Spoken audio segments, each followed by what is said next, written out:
Paglulunsad ng e-commerce Philippine Trustmark, ating tatalakayin kasama si Attorney Marcos Valdez II, Assistant Secretary for E-commerce Bureau ng Department of Trade Industry. Attorney, magandang tanghali po, ASEC. Magandang tanghali, ASEC Joey. Magandang tanghali rin sa lahat ng sumasubaybay ngayon sa programa.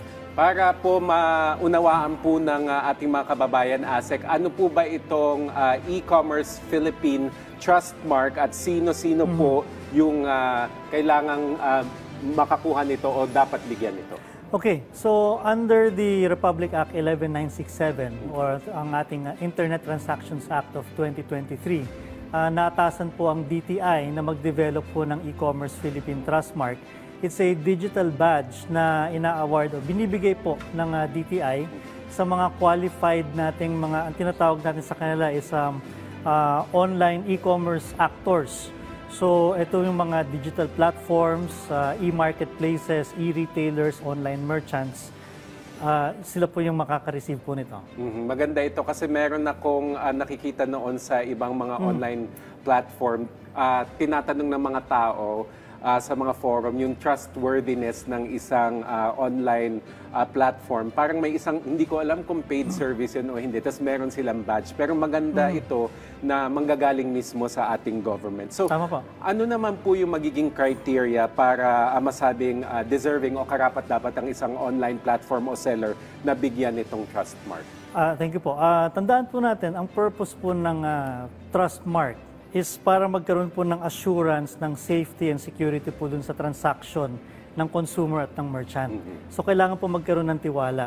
So, ang kailangan po nating criteria is meron ka pong address, meron ka pong contact details para po yung tanong natin, saan ba mahahanap yung merchant, saan ko makokontak yung merchant, saan ko pwedeng kausapin yung merchant kapag meron po akong problema dun sa nabili ko na item, kung meron akong gustong warranty, meron po akong discussion with the merchant. Ayang nabanggit nyo, ASEC, is para doon sa consumer side. Pero kung sa merchant naman, ano yung benefit ng pagkakaroon ng Trustmark? Okay. Ang benefit po nito is para to build trust po dun sa kanyang services na ginagawa. Wag po natin kalimutan na ang Internet Transactions Act is also for the benefit of both the consumer and the online merchant. So, secondary benefit na lang po yung makapag-generate po si merchant ng sale. Ang importante po ito is we build the trust for the system, for the merchant, para po yung kampante po yung ating mga consumers na bumili dun sa isang merchant na hindi niya kilala, hindi niya nakikita. I understand as voluntary ito, pero ang sinasabi natin, we need to establish that trust. Pero Yes. kung voluntary ito, tapos ako si merchant, ang tanong ko sa sarili ko, bakit ko pa kailangan kumuha kung voluntary naman? For now, voluntary po siya. Para po, we are encouraging all the merchants po to get the Trustmark para po to tell everyone that it's safe to have your transactions with someone that you do not know and you cannot see. But meron din po kasi kaming ni-launch together with the Trustmark. Ito po yung online business database. Makikita rin ito po sa website po ng Trustmark. Ang ilalagay po namin dito yung mga merchant po na na-verify na po namin. Kung alam na po namin yung address, contact details, kung saan po makikita ito, yun po yung ipopost namin sa online business database. And then eventually, we also have the e-commerce promotion council that will say po kung ano po yung magiging rules that will govern the Trustmark eventually. But for now, it's voluntary, launched by the department.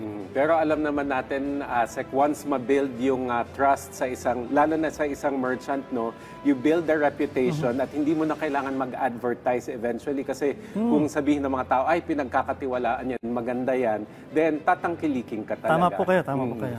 ASEC, kunyari nakapag-decide na ako, sige, voluntary siya, pero sige, mag-apply na ako. Ano yung proseso that a merchant has to go through at gaano katagal po yung proseso nito? Okay. We have the website po. Ito po yung trustmark.dti.gov.ph kung saan po pwede yung mga online merchants natin, susundin lang po nila yung process doon.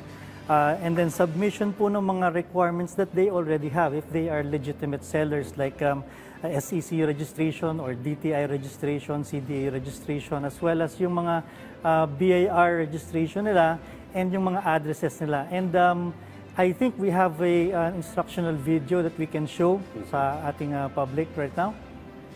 If we can put that on. For the application using the Trustmark system. First, visit trustmark.dti.gov.ph. On the homepage, click Registration for E-commerce Philippine Trustmark. Click Register and fill in your name, mobile number, email address, and password. Upload a valid government-issued ID, then click Save. Check your email for a verification message and click the confirmation link to activate your account. Log into the Trustmark system. Click New Registration, read the terms and conditions of use, then click Continue. Fill out all required fields under Business Information, then click Continue. Provide your complete business address, then click Continue. Upload your business registration, BIR Form 2303, an internal redress mechanism. A downloadable guideline template for the internal redress mechanism is available. Carefully review all the entered information. When ready, click Submit and confirm your submission. Your application will undergo evaluation. Once approved, you will receive an email notification. To settle the application fee, log into your account and go to the dashboard. Click the Action button, then select Payment. Choose your preferred payment method. Once details are confirmed, click Pay. After successful payment, your Trustmark badge and certificate will be available in your account. The Trustmark badge includes a QR code that includes your verified business information. For concerns or reports of suspected misuse of the Trustmark, please reach out to the DTI E-commerce Bureau through trustmark@dti.gov.ph or call 632-7791-3282 for assistance. Ayan, napakalinaw asek po nung process. Pero ang tanong kung ako si merchant, para saan po yung bayad? Yung bayad po, meron po tayong kailangan i-maintain na security kasi binibigay po yung mga detalye po nila dyan. And then also, we need to develop po yung system. Right now, it's a web-based system, but eventually we can issue yung mga mobile apps.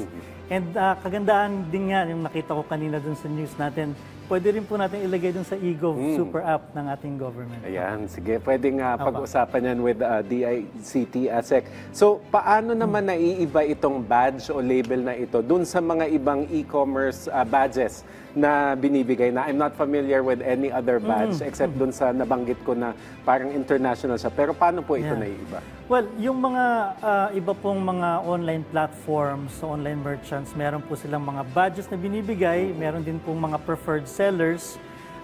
Ito naman po, ang primary goal nila is to generate sale. Tayo, ang primary purpose natin is to build the trust po between the consumer, the merchant, and the entire system itself. And we should also remember, yung e-commerce po natin, it's hindi po siya limited sa Pilipinas. Marami din pong mga sellers abroad na nagbebenta po dun sa mga online platforms that we can use dito po sa Pilipinas. So, ito pong importante po dito na makita natin na kahit na yung seller is abroad, kaya natin siyang kontakin, kaya natin siyang kausapin kapag meron po tayong warranty claims or merong any issue about the products and services that we purchase online. Asek, saan po makikita? Kunyari consumer ako, binisit ko yung platform nila. Saan makikita ito? At once makita ko, no need for verification, paano po kung mapepeke po ang ganitong klaseng badge? Yung mga online merchants, meron po sila ng product pages nila kung saan po nakadisplay yung binibenta nila. So pwede pong ilagay dun yung mga ating Trustmark. And kung mag-a-arrange din mo naman po yung mga platforms natin for an area where the merchant can display, mas maganda rin po yun. And nabanggit din po kanina sa ating instructional video na we have the QR code and security features kung saan po we can check, we can verify. Din po sa website na trustmark.dti.gov.ph/OBD or Online Business Database. We can also use our devices na to check yung QR code at dadalhin po din po tayo dun sa Online Business Database. May video po tayo ulit na ipapakita, Okay, sir. yeah, if it's here. Sige, pwede natin ipakita. .gov.ph. Scroll down and click the Trustmark Verification and Online Business Database. Here, you can search for an online business by typing the seller's name or store URL. After, click Filter. Then, the Trustmark security number and business address will reflect. You may view the icon below the Trustmark Certificate tab to view the company details and the store's Trustmark certificate. These details help consumers verify legitimacy and give them clear pathway for redress. Doon sa naunang instructional video, ASEC, may kailangan na requirements na ibigay. Paano po yung maliliit na businesses na walang internal redress system? Pwede ba sila mag-apply pa rin? Pwede rin ho. Meron ho tayong guidelines dun sa ating registration on how you can have or how you can develop your own internal redress mechanism. But the DTI is also developing the online dispute resolution system at ito po ay magagamit ng mga merchants, maliit o malaki, for free. Kung saan po yung consumers and merchants can have their dialogue as regards their internet transaction.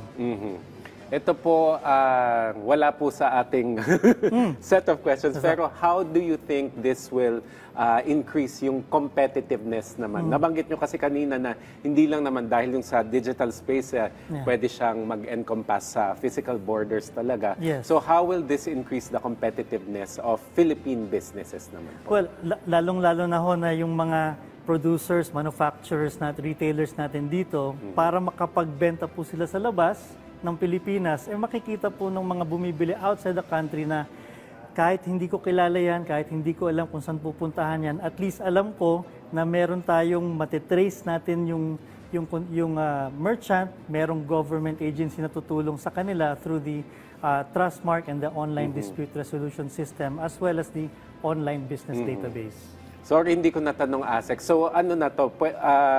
Ongoing na siya. Pwede na kami talaga. Pwede na mag-apply yung merchants. Pwede na mag-apply yung merchants. Live na ho yung application site natin, and then we are working on developing the mobile application as well as yung nakita nga natin kanina, yung eGov app. Pwede natin i-link doon. Sige, sir. Mensahe na lamang po sa ating mga merchants na nakikinig sa atin ngayon at gustong maglagay ng Trustmark sa kanilang platform at dun sa may agam-agam na voluntary o may bayad o kung ano man yung apprehensions nila sa pag-a-apply sa Trustmark na to. Well, on behalf of Secretary Crisal Digay Roque, inaanyayahan po namin yung mga merchants po to cooperate with the regulators dahil ito po ay para po sa improvement ng ating e-commerce industry. And for our consumers, mag-ingat lang po tayo sa ating pamimili online.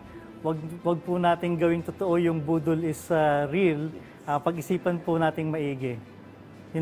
Yun ang pinakamahalaga kasi marami sa atin ang nabubudol. Kaya kailangan talaga na ma-establish yung reputation nung merchant at saka yung trust between consumer and yung merchant. Tama po kaya. Maraming salamat po sa inyong oras, Attorney Marcos Valdez II, Assistant Secretary for E-Commerce Bureau ng Department of Trade and Industry. Thank you, ASEC.